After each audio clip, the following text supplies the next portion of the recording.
अस्सलाम वालेकुम जी, मैं हूं नजीमुल हसन बाजवा। आपको हमारे फेसबुक पेज और यूट्यूब चैनल पर खुश आमदेद। नाज़रीन इकराम, इस वक्त पेशावर का जो जलसा है वो एक बहुत बड़ा जलसा बनता हुआ दिखाई दे रहा है। बहुत बड़ी तादाद में लोग यहां पर निकले हैं। चूंकि रमजान है, रमजान में यह सोचा जाता है कि कम तादाद में लोग आए, तो लेकिन इसके बावजूद जो है वो लोग बड़ी तादाद में निकले हैं। एक भरपूर कामयाब जलसा, एक बहुत बड़ा कामयाब जलसा जिसमें खचा खच भरे हुए लोग, दूर दूर से आए हुए लोग यहां पर पहुंचे और इसकी रोशनियों की चकाचौंध जो है वो डेफिनेटली बहुत दूर तक जो है वो आज गई है और बहुत दूर तक जो है वो इसमें गूंजने वाले जलसे जो नारे हैं उसकी आवाजें गई हैं। अच्छा, एक तरफ पीटीआई का ये इंतहाई कामयाब जलसा है जिसमें लाहे अमल तय, जिसमें वज़ीर आज़म इमरान खान की स्पीच और ये सब कुछ। दूसरी जानिब क्या हो रहा है? दूसरी जानिब शहबाज हुकूमत और पर्टिकुलरली शहबाज शरीफ अहमकाना कुछ ऐसी गलतियां कर रहे हैं, कुछ ऐसी उनकी जानिब से गलतियां हो रही हैं जिसकी वजह से जो फौज के अफसरान है वो शदीद गुस्से में है। और वो चाहे वो रिटायर्ड अफसरान है या वो हाजिर सर्विस फौजी हैं, वो इस वक्त जो है वो शदीद गुस्से में। तो शहबाज शरीफ ऐसा क्या कर रहे हैं?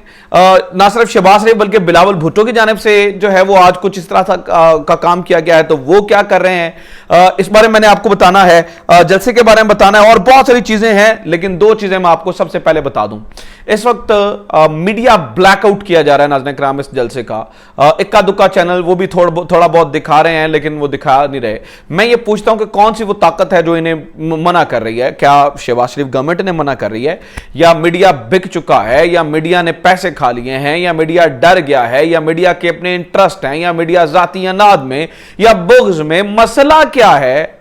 मीडिया क्यों नहीं दिखा रहा है? मीडिया इस वक्त नाज़रीन इकराम लगता यह है कि इमरान खान को ब्लैकआउट करने के चक्कर में है ना उनके। तो एक चीज़ मैं आपको बता दूं, ये जो हमारे हाथों में मोबाइल है, इसके होते हुए मुझे लगता है कि किसी भी, चाहे वो नून लीग का जलसा है, पीटीआई का या पीपल्स पार्टी का, इनको ब्लैकआउट नहीं किया जा सकता। ये जो है ना वो आप ज़हन में रखिएगा। दूसरी जानिब ओछे हथकंडे। अब जब मैं ये वीडियो रिकॉर्ड कर रहा हूं तो अभी हसन न्यासी ने खबर दिया है कि कुछ देर पहले डॉक्टर अरसलान खालिद के घर फिर रेड पड़ा है। इससे पहले 8 गाड़ियों के साथ जो है ना वो रेड पड़ा, जिसमें अरसलान खालिद ने बताया कि 16-17 लोग जो है वो उनके घर में दाखिल हुए। उनकी 80 साल बूढ़ी जो माँ है उनको जो है वो हैरस किया गया।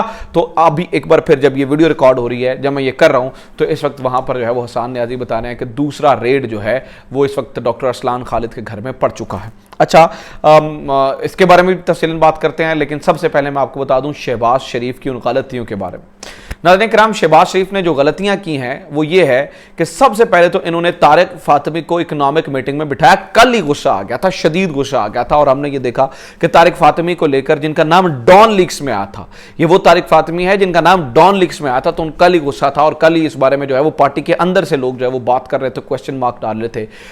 इस पर एयरवाई ने भी खबर छापी कि भाई पार्टी के अंदर से पाकिस्तान मुस्लिम लीग नून के लोग बोल रहे हैं कि ये आप क्या कर रहे हैं, ये तो इससे तो आप, इसका मतलब ये है कि इदारे की तज़हीक कर रहे हैं या आप उसका मुंह चढ़ा रहे हैं या उन्हें बता रहे हैं देखो हम ये कर सकते हैं। तो ये किसी का मजाक उड़ाने वाली बात है। तो इस बात पे जो है वो फौजी अफसरान जो हैं, वो जो बेशक रिटायर्ड हैं या कुछ हाजिर सर्विस हैं, उन्हें गुस्सा आया और उन्हें बुरा लगा कि अब डॉन लीक्स वाले तारिक फातिमी को जो है वो क्यों बुला रहे हैं। दूसरा, इससे भी बढ़कर काम आज हो चुका है और वो ये है कि आज अली वजीर के साथ और मंजूर दावड़ और मंजूर पश्तीन और मोहसिन दावड़, इन लोगों के साथ जो है वो बिलावल भुट्टो की तस्वीरें वायरल हुई हैं, जिसमें देखा जा सकता है कि मंजूर पश्तीन जो है वो एक साइड पे खड़ा है जबकि जो मोहसिन दावड़ है वो दूसरी साइड पे खड़ा है।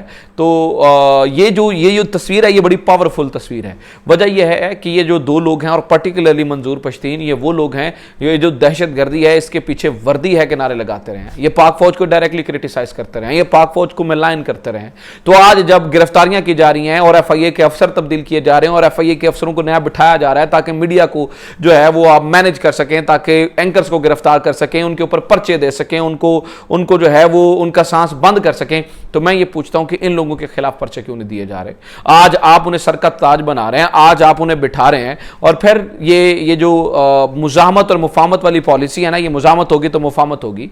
क्या हम इसे वैलिडेट कर रहे हैं? क्या इन तस्वीरों से एक आम फौजी जो है, और फिर डेफिनेटली फौज का महकमा बजाते खुद जो है वो इस पर काफ़ी जो है वो परेशान भी है, क्योंकि एक तो उनकी जानिब देखें उनको लेकर जो है वो बहुत ज़्यादा ट्रेंड्स चलाए जा रहे हैं।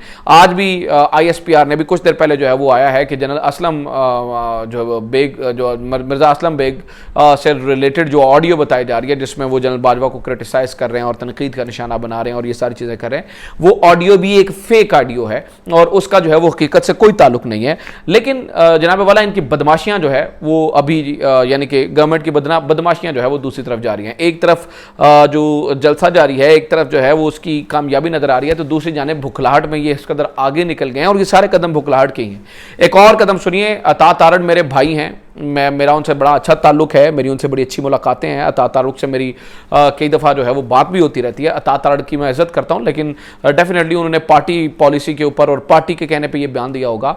आज जो उनका बयान आया है उसने बहुत सारे लोगों के जो है ना वो सामने एक सवाल खड़ा कर दिया, और वह सवाल ये है, और पहले अता तारड़ का बयान सुनिए। वो कहते हैं जी कल जो मैरियट में हुआ, आइंदा के बाद आपने हमारे ऊपर आवाज़ कसी या आपने हमारे ऊपर बात की तो आइंदा आपके साथ जो है वो यही होगा। तो ये सीधी सीधी धमकी है और ये पता चल रहा है कि ये सीधी सीधी टकराव की सियासत हो रही है और सीधी सीधी लड़ाई की सियासत हो रही है और तशद्दुद की सियासत हो रही है, और लग ये रहा है कि ये आमने सामने आ जाएंगे तो फिर कौन देखेगा। क्योंकि दूसरी जानिब ये भी कहा जा रहा है अब अगर आप इतना गुस्सा भर देंगे, और कल से जो ह्यूमन राइट्स के चैंपियन बने हुए हैं जो इस चीज़ को डिफेंड कर रहे हैं, सलीम साफ़ी जैसे साहब, तो सलीम साफ़ी साहब कहते हैं जनाब कि ये जब वाक़या हुआ तो मैं गया था मैरियट में और मैंने तफ्तीश की और मुझे पता चला कि वो सफ़ेद बालों वाला शख्स था, वो बूढ़ा शख्स नहीं था, और इस तरह की बातें की गई। मैं हैरान हो गया हूँ। मतलब सलीम साफ़ी साहब, पहले तो मैं एक पंजाबी में हमारे यहाँ कहा जाता है और किसी ने लिखा भी हुआ था कि आप पुलिस लगे हुए हैं कि आप वहाँ पर तफ्तीशें करने जा रहे हैं, और आपने कैसे अंदाज़ा लगा लिया कि जो शख्स नज़र आ रहा है ज़ईफ़ है और उसकी दाढ़ी और बाल जो है वो सर के बाल सफ़ेद हैं, आप उसे जवानी का सर्टिफिकेट जो है वो देने के चक्कर में है कि वो जवानी, अच्छा जवान भी था तो भी जो है वो मुक्के मारना ठीक है, तशद्दुद करना ठीक है। कहा गया जी उसने पहले पानी फेंका, आप उस वीडियो को गौर से देखिएगा जो बाद में, पहले उसके ऊपर जो है वो पानी फेंका गया, बोतल मारी गई, फिर उसने जो है वो उठा के दोबारा बोतल मारी है। तो ये तो हालात हिसाब है। दूसरा जनाबे वाला मैंने आपको बताया कि इस वक्त जो है ना वो किया ये जा रहा है कि मीडिया ब्लैकआउट किया जा रहा है। अभी भी खबर ये है कि कुछ डिजिटल चैनल्स को रोका गया है, मतलब उन्हें धमकियां दी जा रही हैं, उन कवरेज से रोका जा रहा है। जैसे उर्दू पॉइंट का मैं नाम लेना चाहूंगा, उर्दू पॉइंट को भी रोका गया है कि आप कवरेज ना कीजिए, लोगों को ना बताइए, दिखाइए मत क्या चल रहा है। तो एक पूरा जो है वो ब्लैकआउट का एक सूरत हाल बनाने की जो है वो कोशिश की जा रही है कि पता ना चले इमरान खान क्या कहता है, और इससे डेफिनेटली जो है ना वो एक बुखलाहट नजर आती है। फिर मैं आपको बता दूं कि जनाब इस वक्त FIA के अफसरान भी बदले जा रहे हैं और ये भी सारी चीज़ें हो रही हैं। इन सारी चीज़ों में एक जो चीज़ मुझे नज़र आती है और जो हौसला अफजा नज़र है वो ये है कि अभी मतलब आज ही के दिन जनरल बाजवा और जो इमरान खान हैं उनके दरमियान राबतों की खबरें जो हैं वो तूल पकड़ रही हैं, और बताया जा रहा है कि राब्ता है, राब्ते हो रहे हैं और एक मुलाकात भी हो सकती है। उस मुलाकात में शुक्रिया की मुलाकात होगी जिसमें शुक्रिया अदा किया जाएगा इमरान खान का, और ये मुलाकात भी जो है वो बताया जा रहा है कि इंतहाई अहम मुलाकात होगी। तो ये एक अच्छी खबर है। अदरवाइज़ इस वक्त जो भी शहबाज रजीम के जो काम नज़र आ रहे हैं वो बड़े अजीब हैं। जैसे कि आप देखिए कि घी की कीमत में इजाफा, चीनी की कीमत में इजाफा, इसके अलावा जो है वो जो 10% की बात की थी, आज मिफ्ता इस्माइल उस पर यू टर्न ले लिया और उस पर कहा जी ना आप कुछ देर PM ने जो है वो पहले तनख्वाहें बढ़ाई हैं, जब आपको नहीं पता था क्या आप शोबाजी करेंगे, क्या आप स्टंट मारेंगे, क्या आप इस तरह की बात करेंगे। ये मतलब देखिए मैं इस पर ज़्यादा बात नहीं करना चाहता, लेकिन ये चीज़ें जो है वो पुरानी सियासत में चली जानी चाहिए। अभी जो सूरत हाल है वो कुछ इस तरह की है कि जो पेशावर जलसे से जो है वो डर के बहुत इस तरह के काम जो है वो किए जा रहे हैं। तो जो ही इस पर मज़ीद अपडेट्स आती हैं मैं आपके साथ शेयर करूंगा। चैनल सब्सक्राइब करें, वीडियो को ज़्यादा से ज़्यादा शेयर करें, अपना ख्याल रखें, अपनी राय का इजहार ज़रूर करें। खुदा हाफिज़, पाकिस्तान जिंदाबाद।